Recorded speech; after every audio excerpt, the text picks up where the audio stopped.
হযরত ওমর মদিনার খলিফা আমিরুল মুমিনিন হযরত আলী রাদিয়াল্লাহু তাআলা আনহু এক রাতে ঘুমাইলেন। হযরত আলীর স্বপ্ন দেখা শুরু হয়ে গেল। স্বপ্ন দেখতেছেন আল্লাহর নবীর পাশেই হযরত আলী বসা, সাহাবায়ে কেরাম আল্লাহর নবীর পাশে বসা। হযরত আলী বলেন, আমি স্বপ্নে দেখি একজন মহিলা কিছু খেজুর নিয়ে নবীর দরবারে হাজির হয়েছে।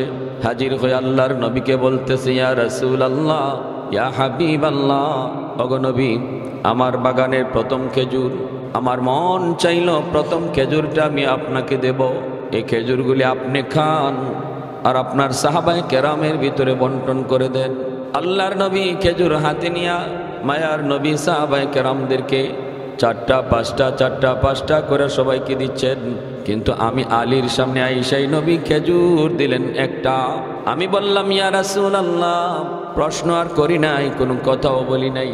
আমি দেখলাম শুধু নবী সবাইকে দিলেন চারটা পাঁচটা, আমাকে দিলেন একটা।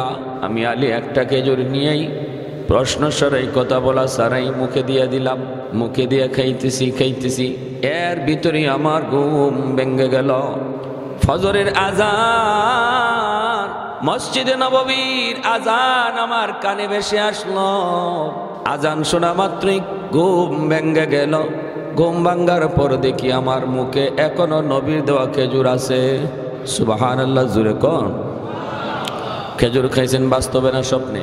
কিন্তু বাস্তবে দেখেন খেজুরের স্বাদ এখনো আছে, খেজুরের মিষ্টি এখনো আছে।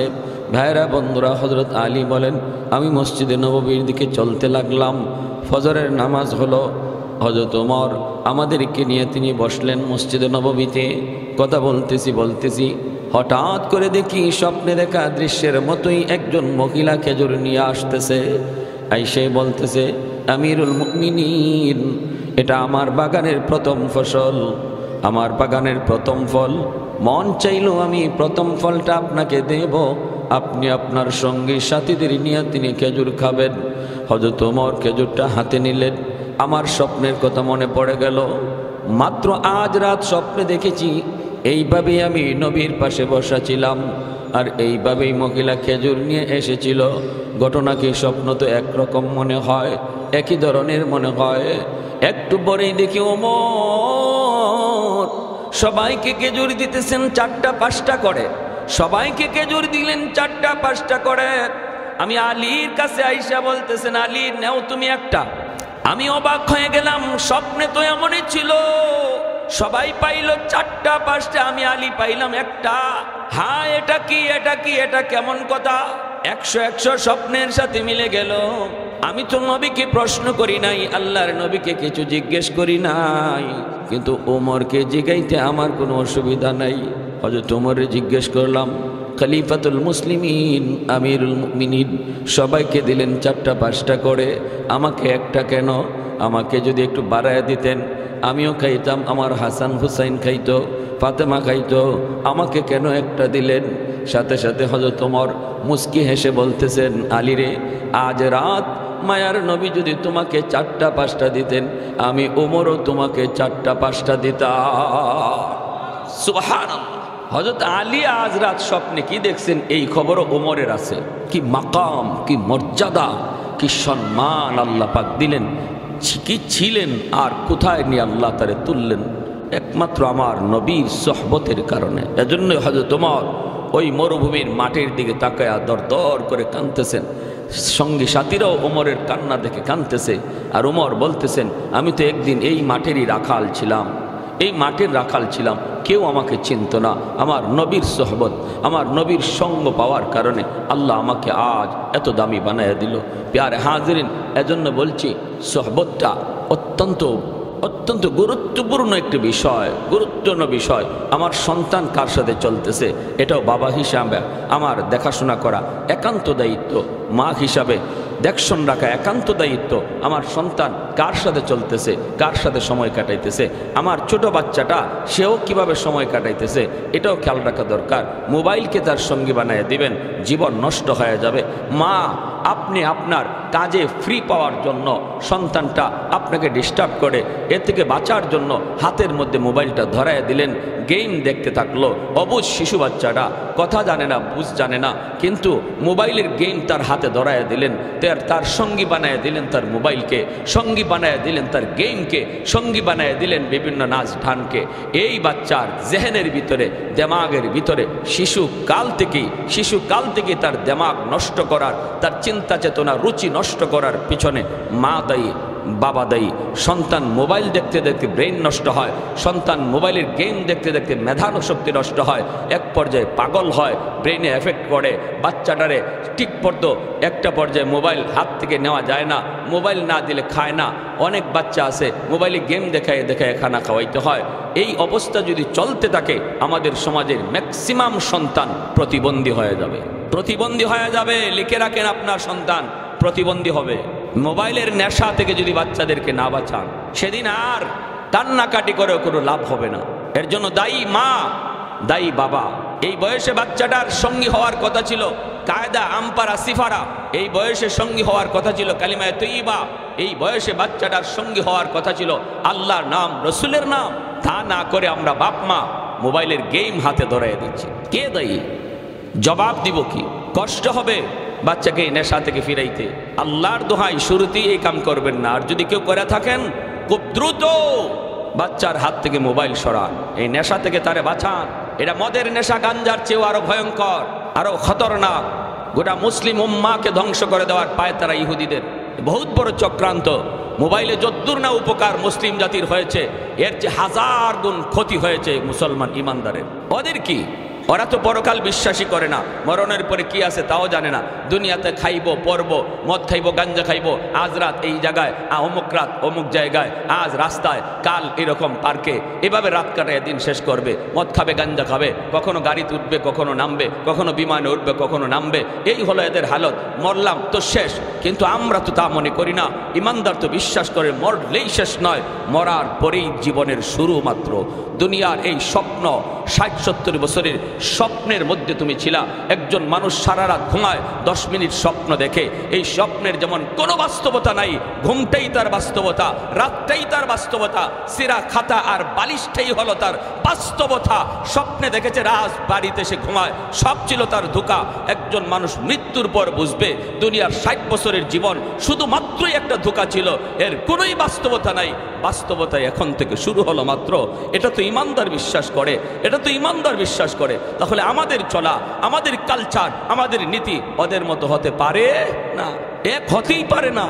আসমান জমিন তফাৎ। আরে হাজিরিন, কিছুদিন আগে খবর দেখলাম বাচ্চা পাগল হয়ে গেছে, ব্রেইনে সমস্যা হয়ে গেছে শিশু বাচ্চার, এই মোবাইলের নেশায়। এখন বেঁধে রাখছে, হাতে পায়ে বেরি দিয়া ছোট বাচ্চারে আটকায় রাখছে। মাতাল কি বলে কি না। ওই পায়ের জুতা বের কইরা দোনোটা জুতারে মোবাইল মনে করে টিপতেছে, পায়ের জুতাকে মোবাইল মনে করে টিপতেছে। আদরের কলিজার টুকরা সন্তান। কোথায় নিয়ে যাচ্ছি আমরা আমাদের জেনারেশন? কোথায় নিয়ে যাচ্ছি আমরা আমাদের প্রজন্মকে? কি উপহার দেব? ইয়া আইয়ুহাল্লাযীনা আমানুত্তাকুল্লাহ ওয়া কুনু মা'আস সাদিকিন।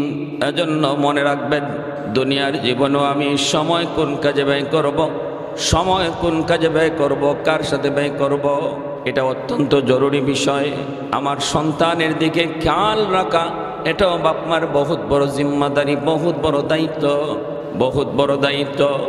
শুধু নবীর যুগে নয়, নবীর যুগে শুধু নয়, এই যুগে আইসাও যদি কেউ একজন আল্লাহওয়ালার সহবত নেয়, একজন ইমাম সাহেবের সাথে সহবত নেয়, একজন তাবলিগওয়ালা সাথীর সঙ্গী নেয়, আল্লাহ পাক এই সঙ্গীর খাতিরেও এই ফিতনার জমানায় দৌলতে ইমান আল্লাহ তার হেফাজত রাখবে। ভাইরা বন্ধুরা, ভারতের বহুত বড় একজন বাদশাহ ছিলেন আল্লামা শামসুদ্দিন আলতামাস। তিনি একজন বাদশাহ ছিলেন শামসুদ্দিন আলতামাস, দিল্লির বাদশাহ। কুতুবউদ্দিন বখতিয়ার কাকি রহমতুল্লাহি আলাইহির সাথে সম্পর্ক। খাজা মঈনুদ্দিন চিশতি রহমতুল্লাহি আলাইহির শাগরেদ এবং ওনার খলিফা খাজা কুতুবউদ্দিন বখতিয়ার কাকি রহমতুল্লাহি আলাইহি। এত বড় বুজুর্গ, এত বড় বুজুর্গ, এত বড় আল্লাহওয়ালা, ওনার সাথে সোহবত রাখলো, সম্পর্ক রাখলো দিল্লির বাদশাহ শামসুদ্দিন আলতামাস। এক সময় রাজা বাদশারা উলামায়ে কেরামের পরামর্শে চলতো।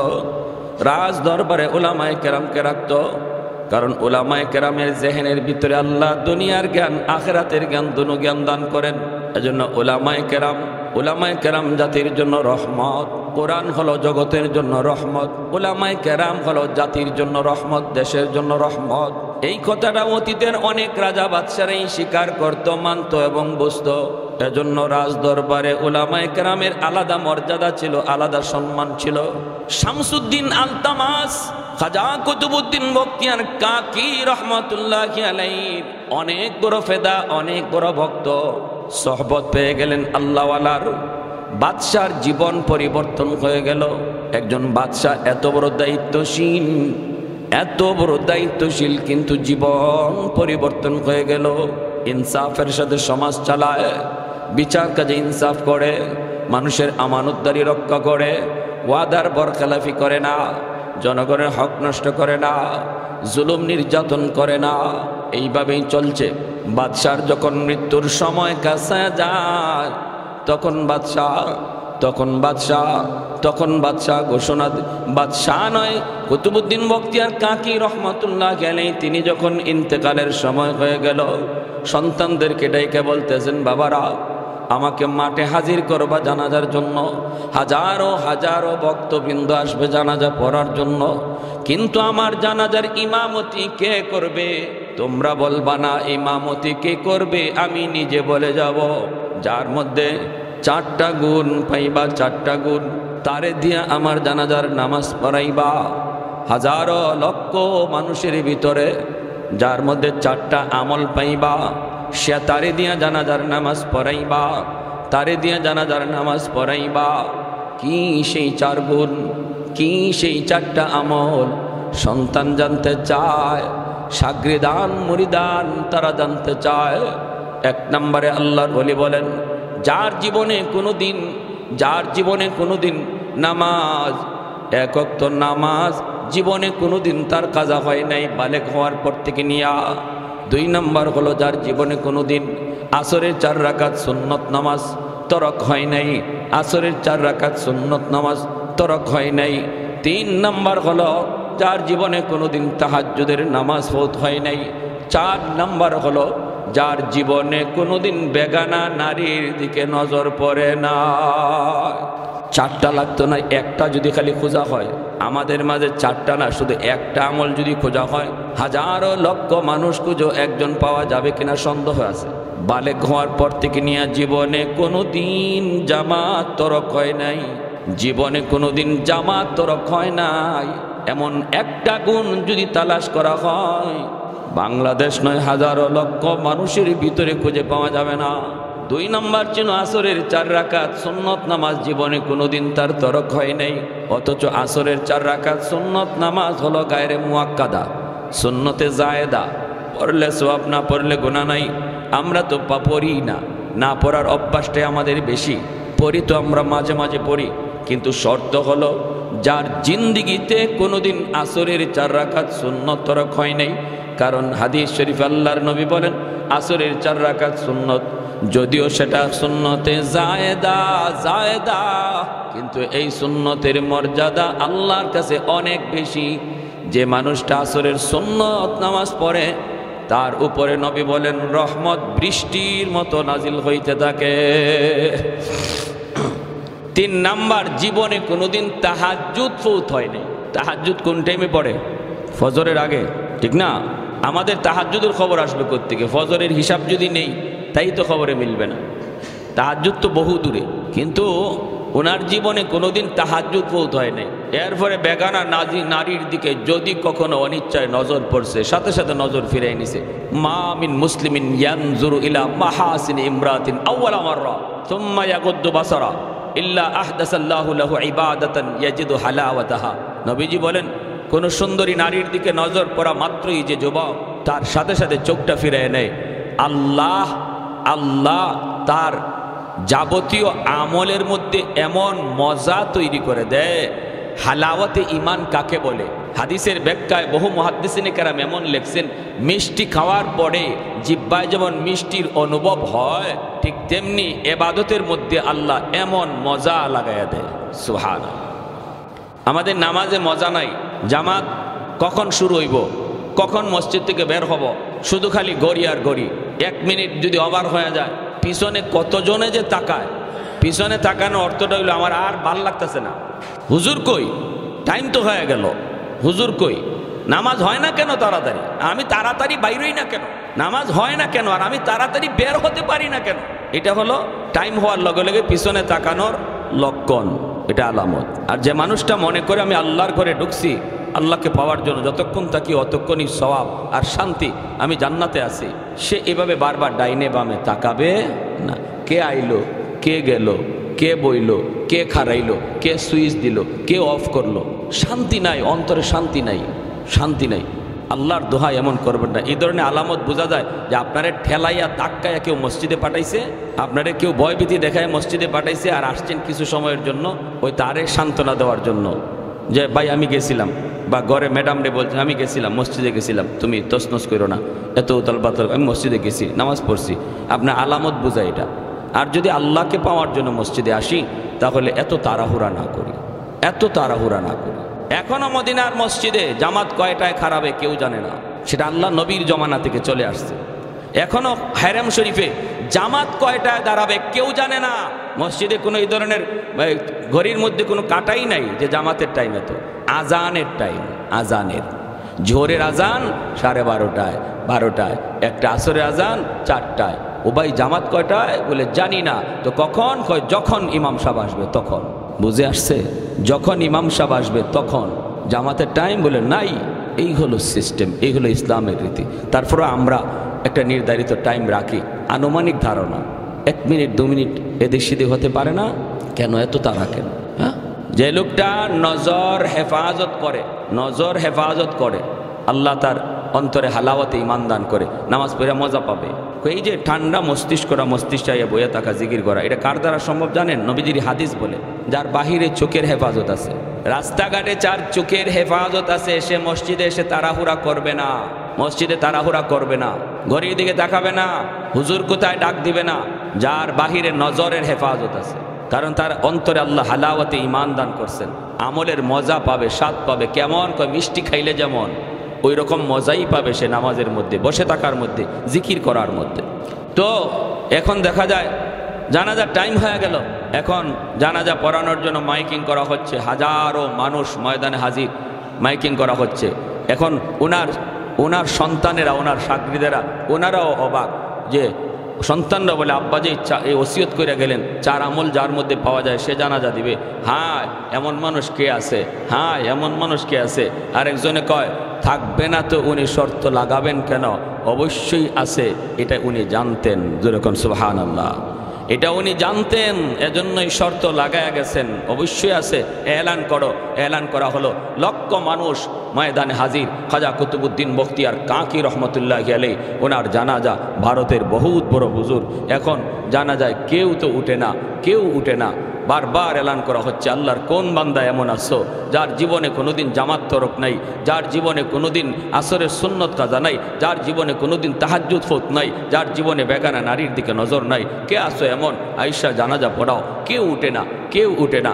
একটা পর্যায়ে এলান করে বিরক্ত হয়ে তারা বললেন, তাহলে আমরা বুঝতে পারলাম এমন কোনো লোক নাই, আমাদের মধ্যেও নাই। এখন আব্বা বলে গেছেন, যদি না পাওয়া যায় তখন যারে মন চায় তার এদের জানাজা পড়ায় দিও।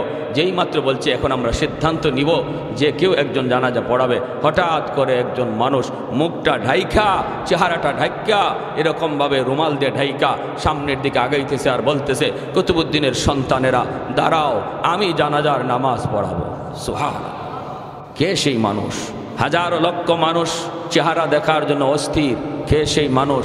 তিনি তো এমন মানুষ হবে যার জীবনে কোনো কাম নাই, ডিউটি নাই, দুনিয়াদারি কিছু নাই, বউ নাই, বাচ্চা নাই, সংসার নাই, হয়তো রাত দিন শুধু মসজিদে পড়ে থাকে, জীবন চিল্লা হয়তো দিয়া দিছে, যার কোনো টেনশন নাই দুনিয়াদারির। এমন মানুষ দ্বারা এই 4 আমল করা এটা সম্ভব নাকি? এমনটাই সবাই ভাবতেছে। কিন্তু উনি পাশে গেলেন, যে চেহারা রুমালটা উঠালেন, উঠাইয়ে দেখা যায় ইনি সাধারণ কোনো মানুষ নন। ইনি তৎকালীন সময়ে দিল্লির বাদশাহ শামসুদ্দিন আলতামাস, যিনি ওই কুতুবউদ্দিন বখতিয়ার কাকির শিষ্য ছিলেন। যেরকম সুবহানাল্লাহ, ওনার শিষ্য ছিলেন। উস্তাদ জানে ছাত্রের খবর, উস্তাদ জানে শিষ্যের খবর।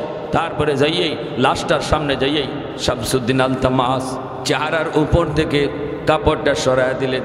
সরায় তিনি কাঁদতে শুরু করলেন, চোখ থেকে দর দর করে পানি পড়ে, আর বলতেছেন, উস্তাদজি কেন তুমি এই শর্ত করলা? কেন তুমি এমন শর্ত করে গেলা?